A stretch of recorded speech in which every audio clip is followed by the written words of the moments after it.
할렐루야. 이 시간 우리 전후좌우에 계신 분들과 함께 우리 축복의 인사하겠습니다. 하나님이 여기까지도 오셨습니다. 우리 그렇게 인사할까요? 하나님이 내일도 지키실 겁니다. 우리 또 인사하겠습니다. 네. 하나님의 인도하심과 보호하심 속에서 광야 같은 세상 우리가 믿음으로 승리해가는 우리 모든 성도님들 다 되시길 주님의 이름으로 다시 한번 축원합니다. 지난 한 주간 동안 새벽 기도회 때 감사에 대한 말씀들을 쭉 전했습니다.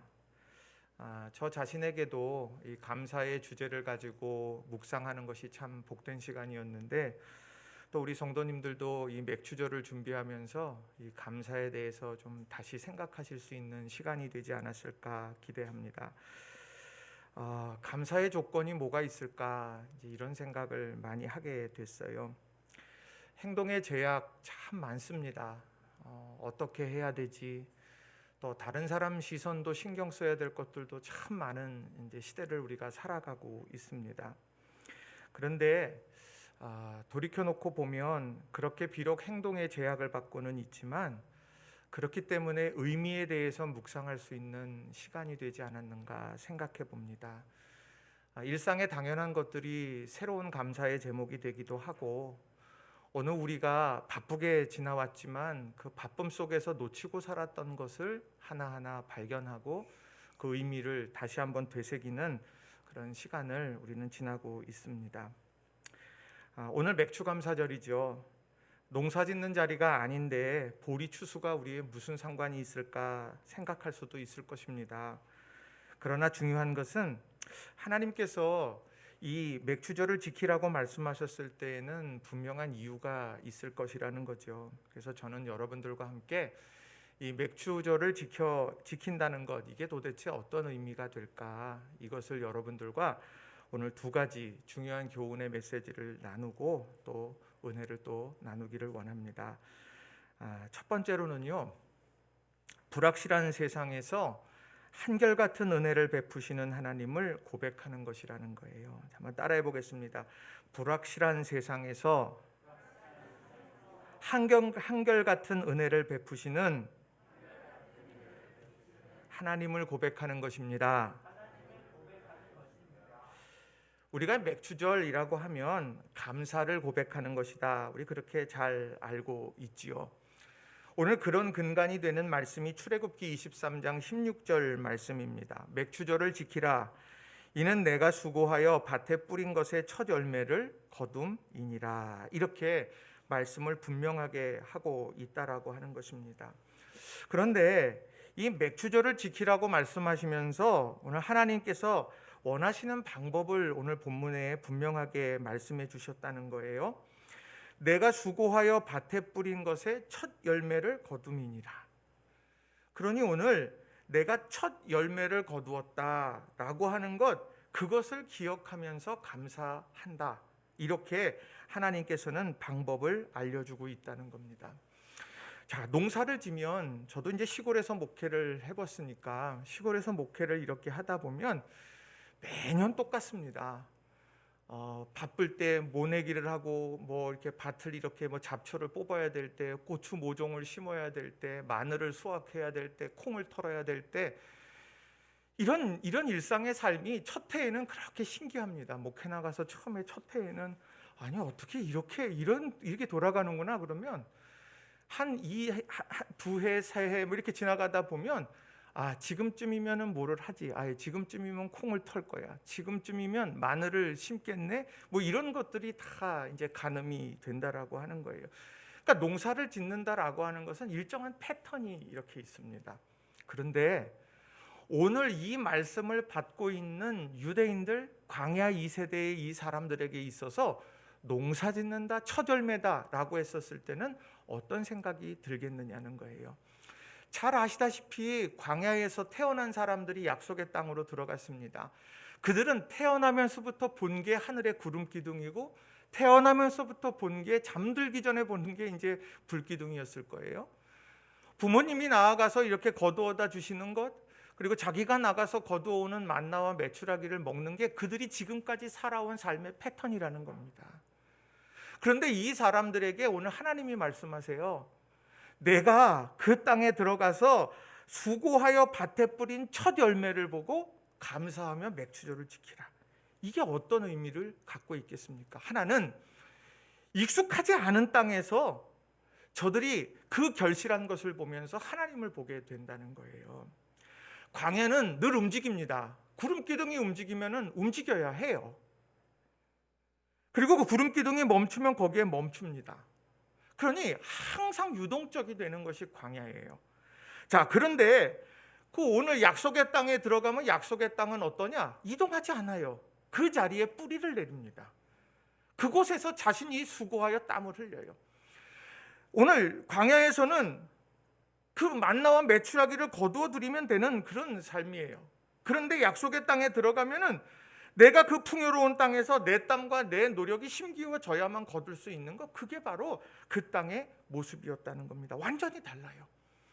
광야에서 살아갔을 때에는 다 출애굽의 그런 그 기억들을 가지고 있는 사람들이 함께 어우러져서 다녀왔어요. 일체감이 누구보다도 뛰어났어요. 우리가 그 광야에서 우리가 출애굽의 그것을 경험한 민족 아닙니까? 우린 그런 민족입니다. 십계명으로 똘똘 뭉친 사람들, 그 사람들이 광야에서 함께 살아왔습니다. 그런데 약속의 땅에 들어가면 거기에는 이런 믿음의 사람들 외에 다른 사람들이 있었어요. 가나안의 7 족속, 그 대표되는 많은 사람들이 있었습니다. 이질감을 가지고 있다는 거예요. 그러니까 오늘 이 광야에서 약속의 땅으로 가서 첫 열매를 거둔다라고 하는 것은 엄청난 사건이 되는 거예요. 나는 한 번도 농사 지어본 적이 없는데 그 사람이 지금 약속의 땅에 들어가서 농사를 져서 첫 열매를 다 거둔 다음에 그것을 보면서 하나님께서 하셨구나. 오늘 광야 가운데 살다가 약속의 땅에 들어온 거 하나님의 은혜요.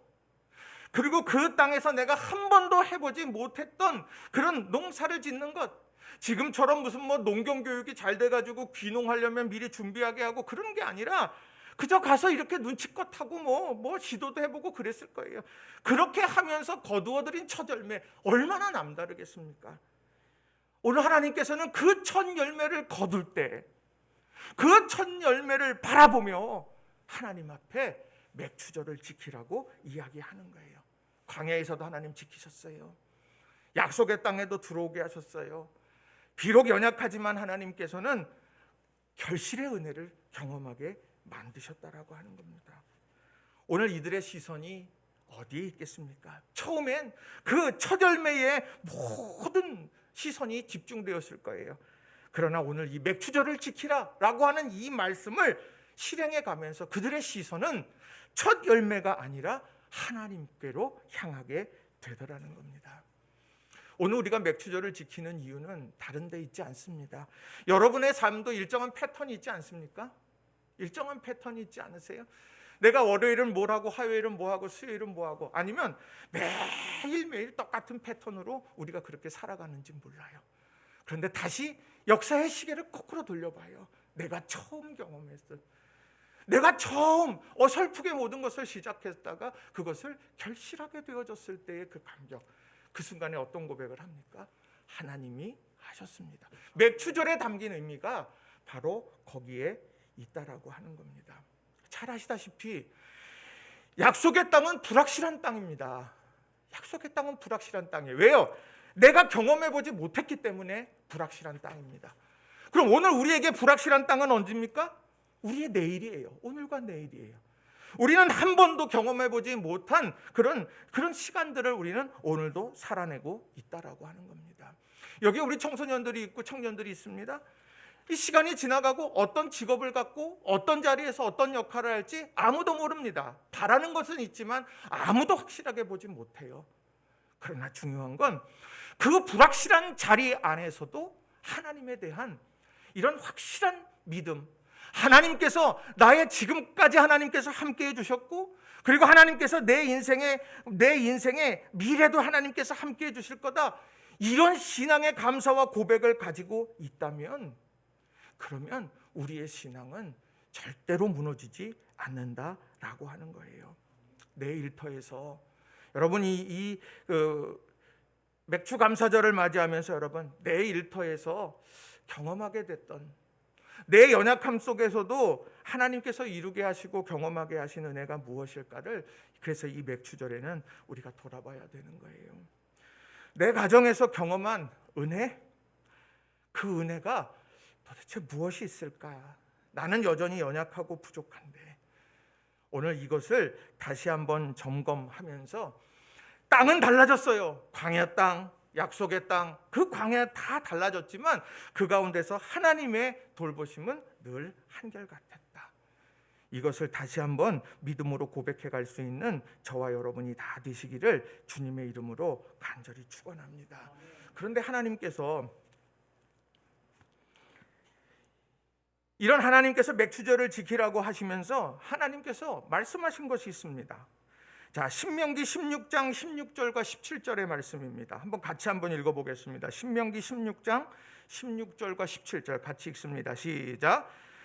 너희 가운데 모든 남자는 1년에 3번 곧 무교절과 칠칠절과 초막절에 내 하나님 여호와께서 택하신 곳에서 여호와를 배웁되 빈손으로 여호와를 배웁지 말고 각 사람이 내 하나님 여호와께서 주신 복을 따라 그 힘대로 드릴지니라.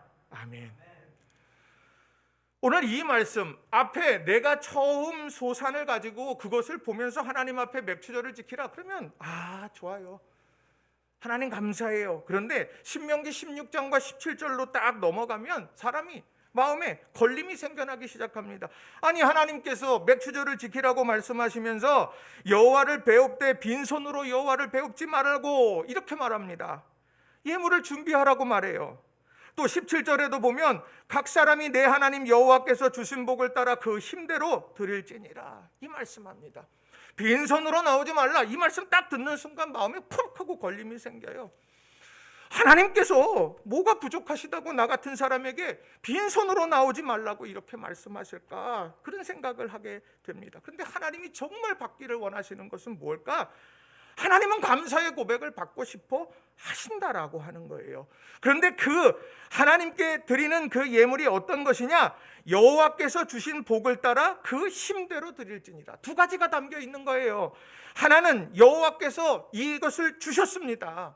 하나님께서 여기까지 이끌으셨습니다. 하나님이 주신 복이 있음을 담는 신앙의 고백이 거기에 담겨 있는 거예요. 또 그 힘대로 드릴지니라, 하나님 앞에 내가 허락하는 대로 힘써서 그 일들을 감당하라고 이렇게 이야기를 하고 있다는 거예요. 오늘 이 말씀이 갖는 의미가 도대체 무엇일까요? 저는 약속의 땅에서 겪게 되어지는 그런 여러 유혹들에 대해서 믿음을 확실하게 하는 것이다, 저는 그렇게 생각을 합니다. 내가 광야의 가운데 있을 때에는 하나님께서 이끄시는 대로 움직여가면서 거기에서 내가 만나와 메추라기를 먹고 이끄시는 대로 갔어요. 근데 약속의 땅으로 들어가서 거기에서 내가 땅을 공급받고 그 땅에서 농사를 지어가면서 그렇게 살아가다 보면 어느 순간에 하나님보다 그 땅에 하늘에서 내리는 비를 통해서 내가 어떤 결실을 어떻게 맺느냐, 내 땀과 내 수고가 다 가득해서 그래서 얻어진 예물이 그렇게 얻어진 결실인데 내가 어떻게 이런 피 같은 건 이것을 내가 뺄 수 있을까? 내가 이것 없으면 죽는데, 내가 이것 없으면 내가 힘겨운데, 그렇게 생각하게 자연스럽게 된다라고 하는 거예요. 성경에 보면 그런 얘기가 있어요. 하나님께서 내가 부유하게 되면 내가 유혹당할지 모르겠다.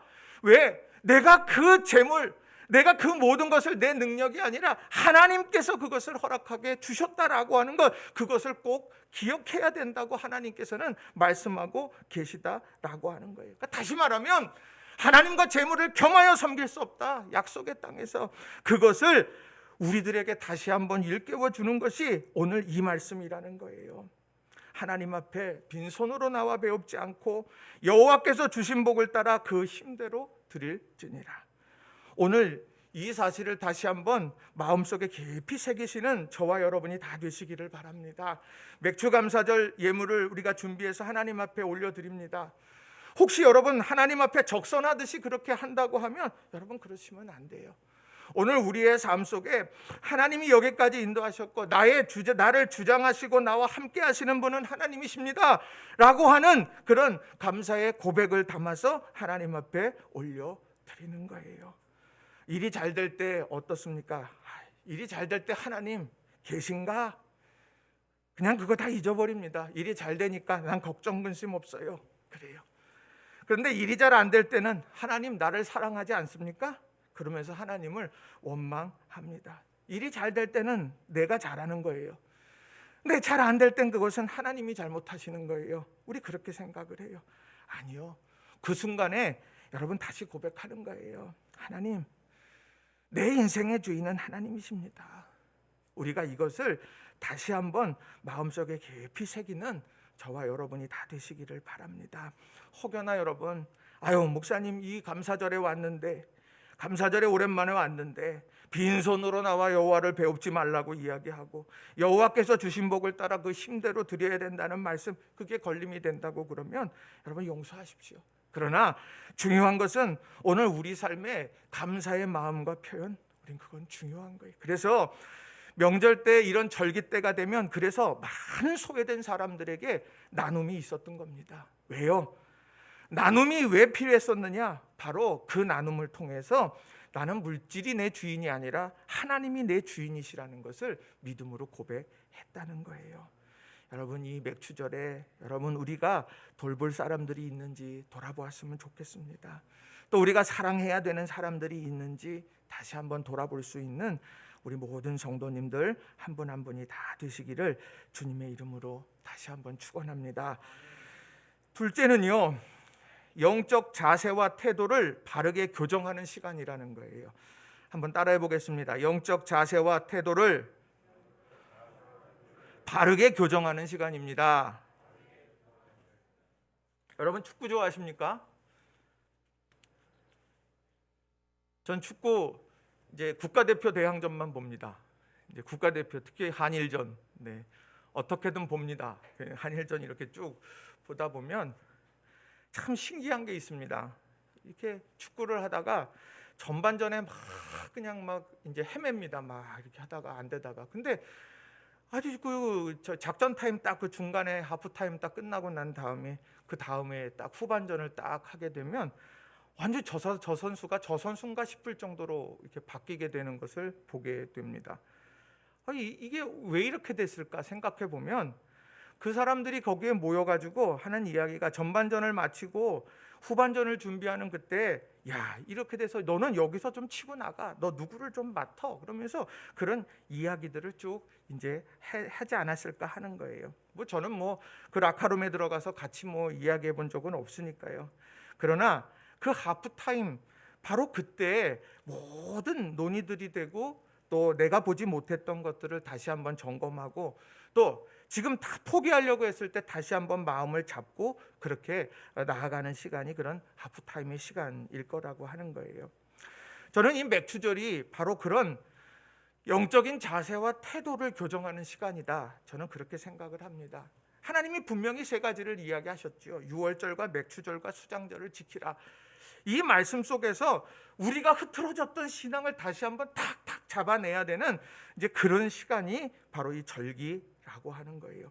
그런데요, 오늘 본문에 보면 23장 16절에 보면 이 한 절에서 두 절기를 나란히 이야기를 하더라는 거예요. 자, 맥추절을 지키라 라고 말하고 그 뒤에는 수장절을 지키라 이렇게 이야기를 합니다. 맥추절은 첫 번째 열매를 거두는 것이고요, 수장절은 마지막 열매를 거두는 것이 바로 수장절입니다. 그러니까 이 맥추절은 맥추절이 끝이 아니라 수장절로 이어지게 된다라고 하는 거예요. 자, 그런데 그런 맥추절에 하나님께서는 어떻게 하십니까? 내게로 나와 지키라 이렇게 말씀을 한다는 거예요. 그러면서 어떤 고백을 하게 될까요? 내가 광야 생활을 하다가 약속의 땅에 내가 들어갔고 그곳에서 내가 경험도 없고 연약하지만 하나님은 첫 열매를 거두게 하셨어요. 그리고 그것을 바라보면서 내가 감격스러워해요. 하나님이 하셨습니다. 감사해요. 그러면서 새로운 기대를 품게 되는 거예요. 하나님께서 내게 이 수장절의 기쁨도 내 안에 허락해 주시겠구나 라고 하는 기대를 품게 된다라고 하는 거예요.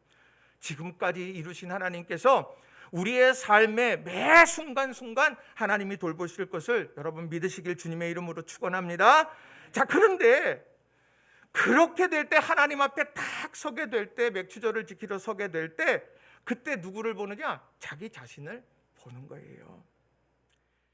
내가 처음에 어떤 일을 시작하게 될 때 참 성실했어요.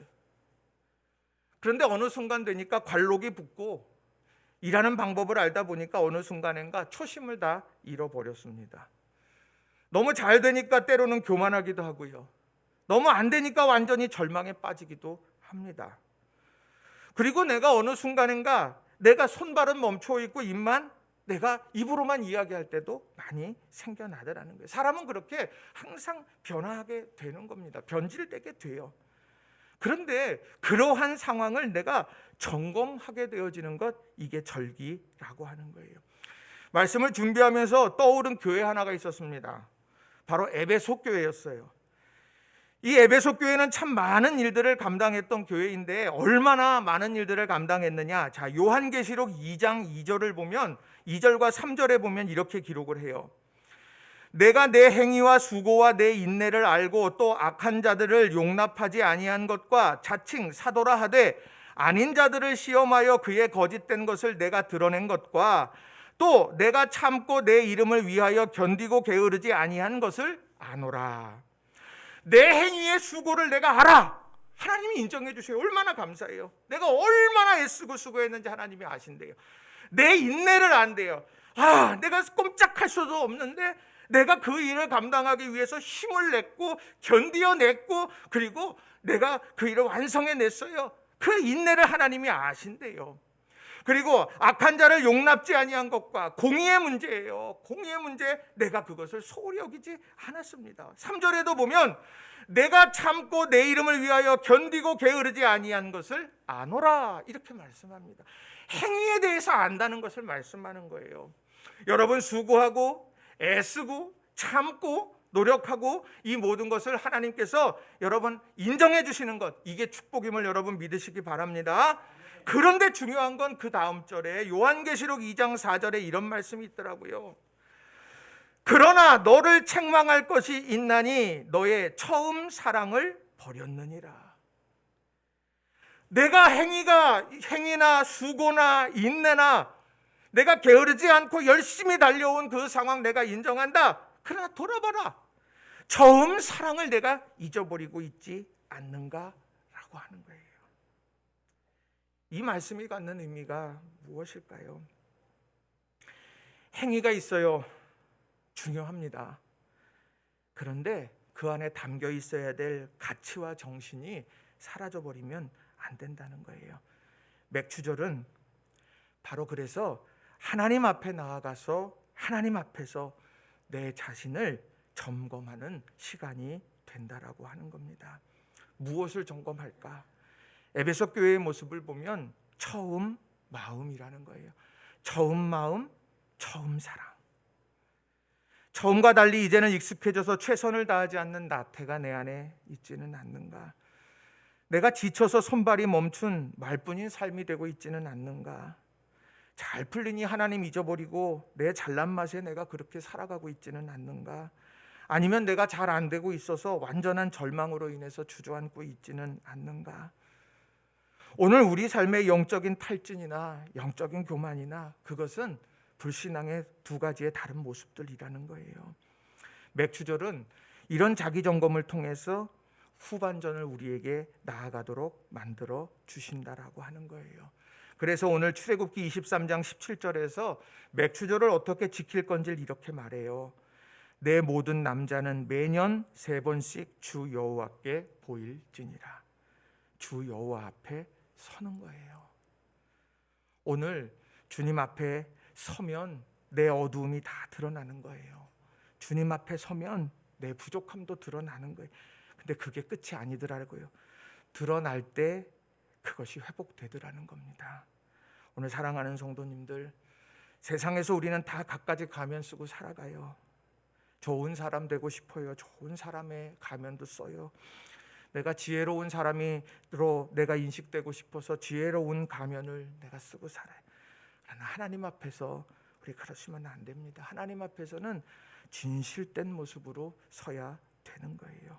주 여호와께 보일지어다. 이 맥추절을 맞이해서 달려나온 우리 성도님들, 주님 앞에서 우리 자신을 다시 한번 점검하고 흐트러진 영점들 다시 조정하고, 우리가 이 후반전을 맞이하면서 우리가 하나님이 주시는 축복의 주인공들로 다 서게 되시기를 주님의 이름으로 간절히 축원합니다. 윌버 체프맨이라고 하는 사람이 있습니다. 윌버 체프맨이라는 사람이 있는데, 이 사람이 부흥사인 무디의 집회에 참석을 했다 그래요. 집회가 끝나고는 이 체프맨이 무디를 찾아갔습니다. 그리고 이렇게 말합니다. 무디 선생님, 저는 구원의 확신이 없습니다. 무디가 체프맨을 보면서 이렇게 질문합니다. 당신은 예수 그리스도를 믿습니까? 체프맨이 솔직히 또 대답해요. 저는 믿기는 믿는데 자신이 없어요. 내가 믿고 있는 건지 잘 모르겠습니다. 그래서 무디가 그에게 요한복음 5장 24절 말씀을 읽어보라 그랬습니다. 그래서 막 찾아가지고 읽었어요. 내가 진실로 진실로 너희에게 이르노니 내 말을 듣고 또 나 보내신 이를 믿는 자는 영생을 얻었고 심판에 이르지 아니하나니 사망에서 생명으로 옮겼느니라. 말씀이 이거였어요. 그리고는 무디가 다시 체프맨에게 말합니다. 당신은 예수님을 믿으십니까? 그랬더니 믿는데요. 그러자 무디가 다시 묻습니다. 그러면 당신에게 영생이 있음 여러분 믿으십니까? 체프맨이 다시 자신 없게 대답합니다. 예수님을 믿기는 믿는데 영생이 있느냐고요? 글쎄요, 나 잘 모르겠어요. 무디는 그에게 또다시 요한복음 5장 24절을 읽어보라고 말합니다. 그러니까 이 사람 체프맨이 또 읽었어요. 믿는 자는 영생을 가졌나니, 그러면서 또 쭉 읽었습니다. 무디가 다시 물어요. 당신은 이 말씀을 믿습니까? 이제 체프맨이 짜증 섞인 목소리로 대답합니다. 제가 믿는다고 몇 번을 말씀드립니까? 믿는다니까요. 믿어요. 나 믿어요. 무디가 다시 물어요. 당신에게 영생이 있습니까? 체프맨이 고개를 흔들며 말아요. 내가 잘 모른다고 몇 번을 얘기해요. 믿기는 믿는데 내가 잘 모르겠다고요. 그렇게 이야기를 해요. 그때 무디가 갑자기 소리를 칩니다. 당신이 뭔데 하나님을 무시해? 하나님께서 믿는 자에게 영생이 있다고 하면 있는 거지.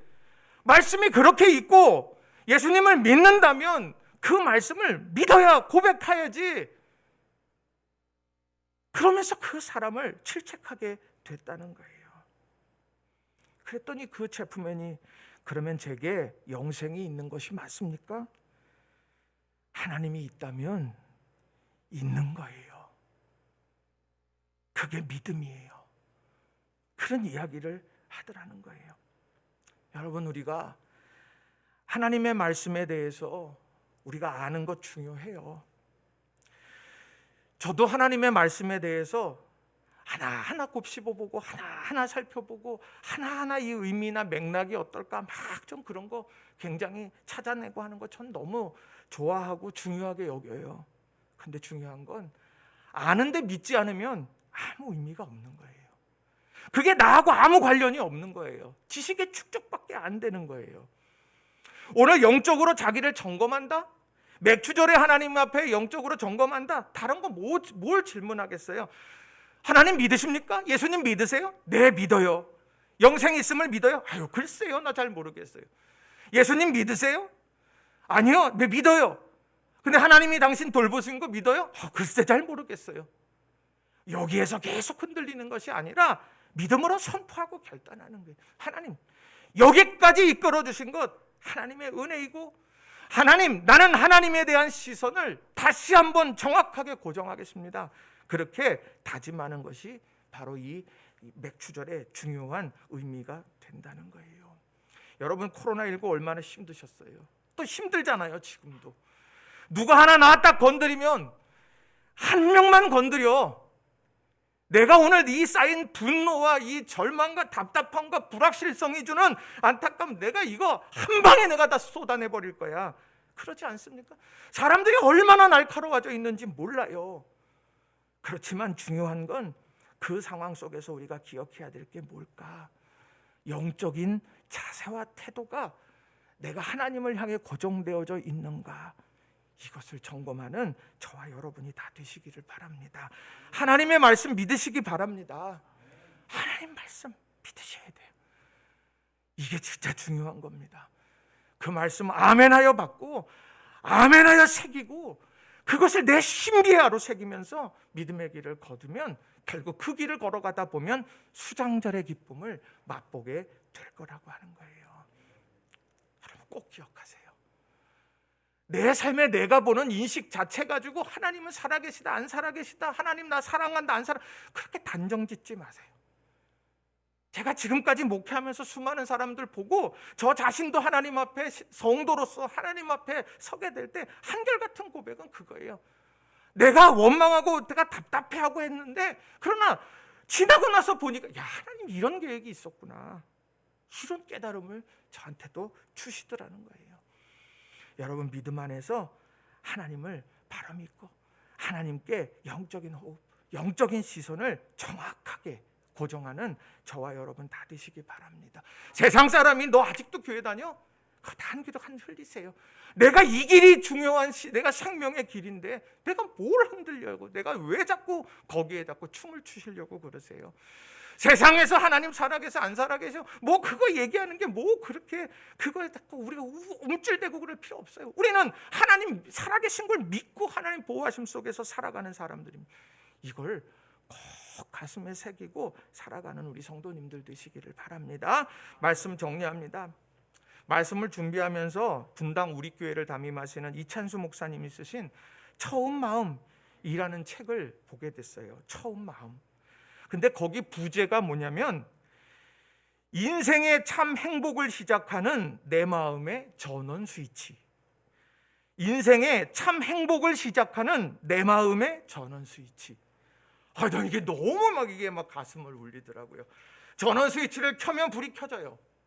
전원 스위치를 끄면 불이 꺼지는 거예요. 어둠이 되는 거예요. 그런데 처음 마음이라는 게 뭘까? 내 초심으로 돌아가는 게 뭘까? 내 인생의 참 행복을 시작하는 첫 단추라는 거예요. 첫 단추. 그 전원 스위치를 오늘 우리가 켜는 거예요. 상황 때문에 끊임없이 꺼져요. 끊임없이 꺼졌다 켜졌다 꺼졌다. 내가 절기는 내가 하나님 앞에서 내 마음의 전원 스위치를 켜겠습니다. 하나님, 내가 하나님의 빛으로 내 삶을 비추겠습니다. 그러면서 나아가는 것이 바로 우리 신앙인들이 이 맥추절을 지키는 믿음의 사람, 믿음의 모습이라는 거예요. 스위치가 불량이면 고쳐야죠.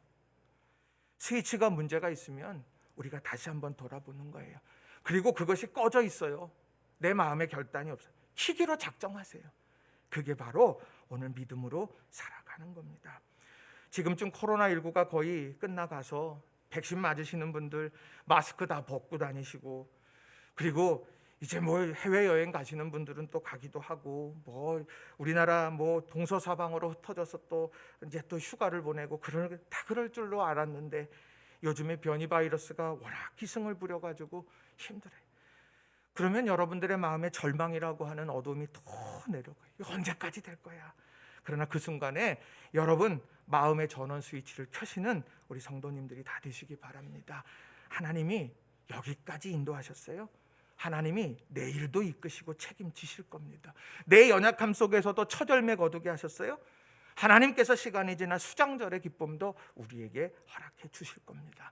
이걸 마음속에 깊이 새기면서 오늘을 사는 저와 여러분이 되시기를 바랍니다. 이 시간 우리 같이 통성으로 합심해서 기도했으면 좋겠어요. 하나님, 불확실한 세상을 삽니다.